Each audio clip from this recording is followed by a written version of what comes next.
Hello friends, Assalamu alaikum. Once again, welcome to my channel Environmental Sciences. Today we will discuss about the remaining part of the previous video environmental pollutions. Environmental pollution की जो हमारी पहले जो कुछ parts रह गए सब जो मेन टॉपिक है आज का वो है वाटर पोल्यूशन. वाटर पोल्यूशन को डिस्कस करने से पहले हम इसके definition its definition it is the degradation of the quality of water in addition of the substances like organic, inorganic, biological substances like pathogens, bacteria, viruses. तो ये सारी चीज़ें ऐड होने के बाद जो वाटर प्रोड्यूस होगा वो ह्यूमन हेल्थ के लिए हैज़ार्डियस होगा. वो डिफरेंट यूजेस के लिए, ड्रिंकिंग पर्पज़ के लिए और उसके बाद डोमेस्टिक यूजेस के लिए, इंडस्ट्रियल यूज़ के लिए जो कि हानिकारक होगा, जो कि इस्तेमाल के नाकाबिल होगा, जिसको बोलते हैं वाटर पोल्यूशन. जो सबसे बड़ी इसकी कुछ मेन रीजंस जो है बायोलॉजिकल रीजंस की अगर हम बात करें उसके अंदर वेरियस पैथोजेंस आ जाते हैं. बैक्टीरिया है, वायरसेस है, जिसके हम एल्गल ब्लूम की बात करेंगे, यूट्रिफिकेशन के भी हम इसके अंदर बात करेंगे. और केमिकल्स की बात करें तो उसके अंदर फर्टिलाइजर्स है, पैथोजेंस है, पेस्टिसाइड्स हैं, ठीक है. और डिफरेंट मेटल्स, लेड है, आर्सेनिक है, मैग्नीशियम, कैल्शियम जो वाटर को हार्ड बना देते हैं. ये सारे के सारे क्या है वाटर पोल्यूटेंट्स जिसको हम बोलते हैं. लास्ट टाइम हमने पोल्यूटेंट्स की भी डेफिनेशन को देखा था. जो वाटर पोल्यूटेंट्स तो वही होंगे जो वाटर को पोल्यूट करने के रीजंस बनेंगे, उनको हम क्या बोलेंगे, वाटर पोल्यूटेंट. उसके बाद फिजिकल के अंदर आ जाता है हॉट वाटर. जो ये हॉट वाटर है, रिजर्वायर्स है, वो पीने के काबिल नहीं होता. और ऑयल स्पॉइलेज, ठीक है, समुद्रों के अंदर बहरी जहाज़ों में जब हम ऑयल की ट्रांसफॉर्मेशन करते हैं, पेट्रोल की, डीजल की, तो उसके अंदर कहीं से अगर लीक हो जाए तो पूरा समुद्र क्या होता है, ऑयल स्पॉइलेज की वजह से, जैसे आप इस पिक्चर में देख सकते हैं, ठीक है. तो ये सारा का सारा ऑयल स्पॉइलेज किसकी वजह से, बड़े बड़े टैंकर्स के जरिए एक जगह से दूसरी जगह ऑयल को ट्रांसफर किया जाता है. ऑयल का निकलना पूरी समंदर की सतह को ढक देता है, जिसकी वजह से जो हम यूट्रिफिकेशन की हम बात करेंगे उसके अंदर हम इसको डिस्कस करेंगे, ठीक है. और के ऊपर आए तो हमारे जो कैनाल्स हैं या रिवर्स हैं, ये किसकी वजह से डिस्टर्ब है, सिर्फ और सिर्फ इंडस्ट्रियल और डोमेस्टिक, ठीक है. डोमेस्टिक जो हमारा वेस्ट है, जिसके अंदर हम डिटर्जेंट्स को यूज़ करते हैं, सोप को यूज़ करते हैं, वॉशिंग पाउडर्स को यूज़ करते हैं, इससे जितने भी जो मेटल्स प्रोड्यूस होते हैं, फिर वेस्ट जो है ये सारा का सारा कहाँ पर जाता है, नदी नालों में, वहाँ से फिर दरियाओं में, फिर समंदर है. इन सब चीज़ों से बचने के लिए हमें इसको सबसे पहले वेस्ट को ट्रीट करना चाहिए. वो मैं फर्दर एक और लेक्चर में, क्योंकि लेक्चर ज़्यादा बड़ा हो जाएगा, इसको फर्दर लेक्चर में हम एक्सप्लेन करेंगे. तो उससे बचने के लिए हमें क्या करना चाहिए, उसको वाटर को ट्रीट करना चाहिए. जो इंडस्ट्री से निकलने वाला वाटर उसको भी ट्रीट करना चाहिए, क्योंकि उसके अंदर हैवी मेटल्स होते हैं, केमिकल्स होते हैं. फॉर एग्जाम्पल एक तो जो फर्टिलाइजर्स हैं, एक तरफ प्लांट्स के लिए बहुत अच्छे हैं, ठीक है. अगर वो प्लांट्स के लिए बहुत अच्छे हैं, एक समंदर, फॉर एग्जांपल अगर हम एक पॉन्ड के, एक तालाब की बात करें, वहाँ पर अगर हम फर्टिलाइजर्स की मिकदार को डाल देते हैं, ठीक है, प्लांट्स क्या करेंगे, उसको यानी कि काफ़ी सारे फर्टिलाइजर्स के थ्रू ग्रो करेंगे. वो ऑक्सीजन कौन सी यूज़ करेंगे, प्लांट की, वो वाटर की ऑक्सीजन को वो इस्तेमाल करेंगे. और इस तरह वहाँ पर फिर एलजी आएगा. कहीं पे भी कोई पॉन्ड होगा तो वो दो चीज़ों को लेता हुआ आता है. वो एलजी दो चीज़ों को अटैक करती है. किस किस चीज़ को, नाइट्रोजन और फास्फोरस, ठीक है. नाइट्रोजन और फास्फोरस जो है अगर वाटर के अंदर हुआ तो वहाँ पर एलजी आ जाएगी. एलजी पूरे पॉन्ड को कवर कर लेती है. पूरे पॉन्ड को कवर करने का मतलब ये स्लो प्रोसेस है. पॉन्ड्स पहले क्लियर था, साफ था, वहाँ के लोग पानी पीने के लिए इस्तेमाल करते थे. लेकिन क्या हुआ, उधर फर्टिलाइजर्स आ गया. फर्टिलाइजर्स आने के बाद ऑर्गेनिक मैटर, हमने कोई केला खाया, फिर कोई भी फूड, ऑर्गेनिक मटेरियल उसके अंदर डाल दिया, ठीक है. अब उसको सबसे पहले बायोलॉजिकल ऑक्सीजन डिमांड की तरफ भी मैं आता हूँ, ठीक है. सबसे पहले वहाँ पे जो ऑर्गेनिजम्स होंगे उसको डाइजेस्ट करेंगे, उसको डाइजेस्ट मेटाबोलाइज करेंगे. उसके लिए जो वो ऑक्सीजन यूज़ करेंगे, कौन से ऑक्सीजन, जो वाटर के अंदर ऑलरेडी मौजूद है. तो वो जितने ज़्यादा ऑर्गेनिक मैटर उस वाटर के अंदर मौजूद होगा, फिशेस भी खाएंगे और बायोलॉजिकल जो ऑर्गेनिजम्स होंगे वो भी उसको डाइजेस्ट करेंगे. जब वो उसको डाइजेस्ट करेंगे, वाटर की ऑक्सीजन कौन सी यूज़ करेंगे, वाटर की ऑक्सीजन यूज़ करेंगे. जब वो वाटर की ऑक्सीजन को यूज़ करेंगे तो इस तरह वाटर की ऑक्सीजन क्या हो जाएगी, कम हो जाएगी. और उस ऑर्गेनिक मैटर को तो डाइजेस्ट डिग्रेड करना ही करना है. तो ऑक्सीजन जब उसकी यूज़ करेंगे तो ऑक्सीजन का लेवल क्या हो जाएगा, कम हो जाएगा. इसको हम बोलते हैं BOD, बायोलॉजिकल ऑक्सीजन डिमांड. वैसे इसकी स्टैंडर्ड डेफिनेशन ये है कि 1 लीटर वाटर के अंदर एट 20 डिग्री सेंटीग्रेड के अंदर अगर 5 दिनों के अंदर जितना ऑक्सीजन कंज्यूम होता है उसको बायोलॉजिकल ऑक्सीजन डिमांड कहते हैं.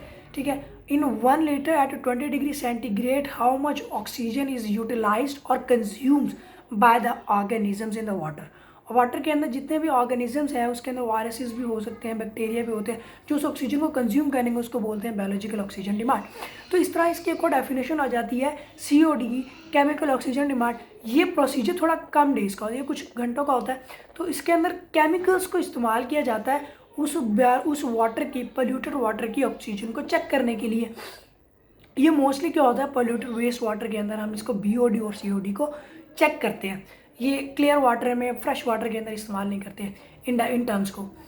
तो अब अगर मैं यूट्रिफिकेशन की तरफ आऊँ, एक पॉन्ड है उसके ऊपर सारी की सारी एल्गी उसके ऊपर लग गई है, ठीक है। एल्गी ने क्या किया है, सारे के सारे ऑर्गेनिक मैटर को डाइजेस्ट किया। एल्गी क्या करेगी, जो वाटर के अंदर जितना भी ऑर्गेनिक सब्सटेंस है, ऑर्गेनिक मैटर है, उसको डाइजेस्ट करेगी। लेकिन सूरज से आने वाली रोशनी को खुद एब्जॉर्ब करेगी। जो नीचे है, सूरज से आने वाली शुआओं को, रेडिएशंस को नीचे नहीं जाने देगी। जो नीचे लेयर के अंदर वाटर के प्लांट्स हैं उन तक रोशनी नहीं जाएगी। सारी की सारी जो रोशनी है वो एल्गी ने कंज्यूम कर ली, तो एल्गी उसको नीचे नहीं जाने देगी। वाटर की ऑक्सीजन भी वो इस्तेमाल करेगी। तो इससे क्या होगा, इससे ये होगा कि जो प्लांट जो पानी के अंदर है वो सारे के सारे डाई हो जाएंगे, सारे के सारे मर जाएंगे। जब वो मरेंगे तो वो बैक्टीरिया, वो ऑर्गेनिजम्स, ठीक है, वो उसको डाइजेस्ट करेंगे। तो जितना ज़्यादा डेड मटेरियल मीन के ऑर्गेनिक मटेरियल, उतना ज़्यादा डाइजेशन का प्रोसेस तेज़ हो जाएगा। जितना ज़्यादा डाइजेशन का प्रोसेस तेज़ हो जाएगा उतनी ज़्यादा ऑक्सीजन यूटिलाइज होगी। जितनी ज़्यादा ऑक्सीजन यूटिलाइज होगी तो वाटर की ऑक्सीजन क्या होगी, कम हो जाएगी। तो इसके नतीजे में जो रहने वाले उसके अंदर ऑर्गेनिजम्स हैं, फिशेज़ हैं, टॉड्स हैं, फर्दर जितने भी ऑर्गेनिजम्स हैं उनको ऑक्सीजन की कमी हो जाएगी, उधर हो जाएगी सफोकेशन, जिसकी वजह से उनको दम घुट के वो सारे के सारे अल्टीमेटली डेथ का कॉज बन जाएंगे। तो मीन के ये यूट्रोफिकेशन, उसको हम एल्गल ब्लूम का नाम भी देते हैं। एल्गल ब्लूम की रीज़न भी यही होती है, एक फर्दर अजीब सी स्मेल आती है एल्गल ब्लूम में, ठीक है। उस तालाब में, जैसे हम कहीं तालाब से गंदे पानी से गुजरे तो वैसी स्मेल, सेम वैसी स्पॉलेज की स्मेल आती है, ठीक है। और स्मेल की वजह सिर्फ एल्गी होती है, एल्गल ब्लूम्स होते हैं, वो जितने भी अंदर लिविंग ऑर्गेनिजम्स होते हैं सारे।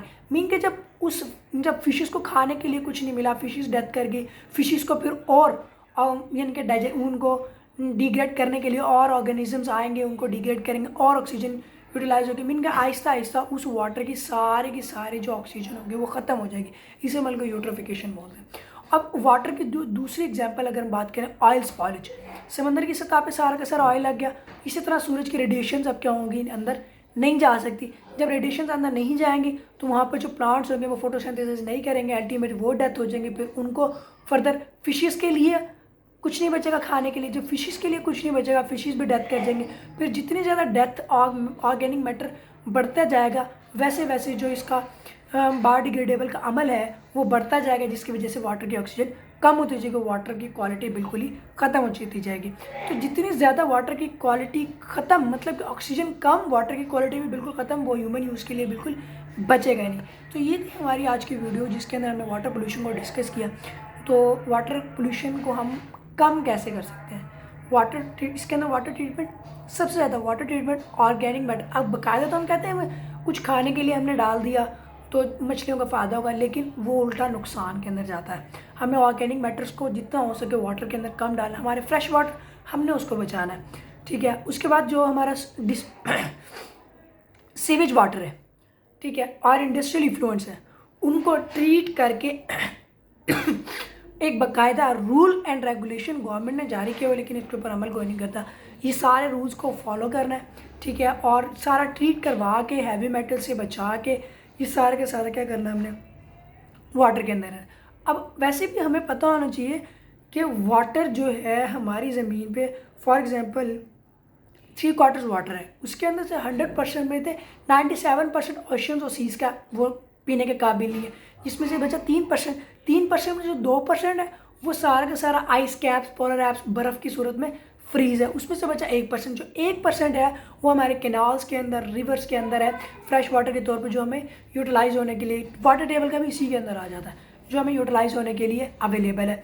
लेकिन जब हम इसी को गंदा कर देंगे, इसी को ख़राब कर देंगे, फिर हम इस्तेमाल क्या करेंगे। इसीलिए आए दिन वाटर की कमी भी होती जा रही है। इस वक्त जो वाटर की कमी और वाटर के डिजास्टर से जो गुजर रहा है वो मुल्क है सऊदी अरेबिया।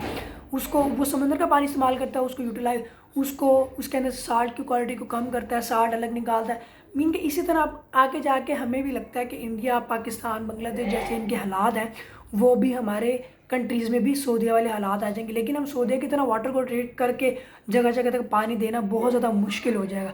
पहले हमारी कंट्री जो है दूसरी प्रॉब्लम्स को फेस कर रही है, वो वाटर की प्रॉब्लम्स भी आ रही है। ऐसा ये हमारी जिम्मेदारी है कि हम इसको कवर करें, वाटर के पोल्यूशन को कम करें। तो हमारा डिटर्जेंट्स का, फिर सोप्स का इसका इस्तेमाल कम करें। अगर वाटर इंडस्ट्रीज़ के अंदर और फिर हमारा डोमेस्टिक वेस्ट हमारा ज़्यादा है तो इसको इस फ्रेश वाटर इन्फ्लुएंस के अंदर डालने से पहले हमें उसको अच्छे से ट्रीट करना चाहिए। तो आज की वीडियो के लिए बस इतनी काफ़ी है। नेक्स्ट वीडियो में हम डिस्कस करेंगे नॉइस पोल्यूशन को और लैंड पोल्यूशन को, दोनों को मैं एक ही वीडियो के अंदर कवर कर दूँगा।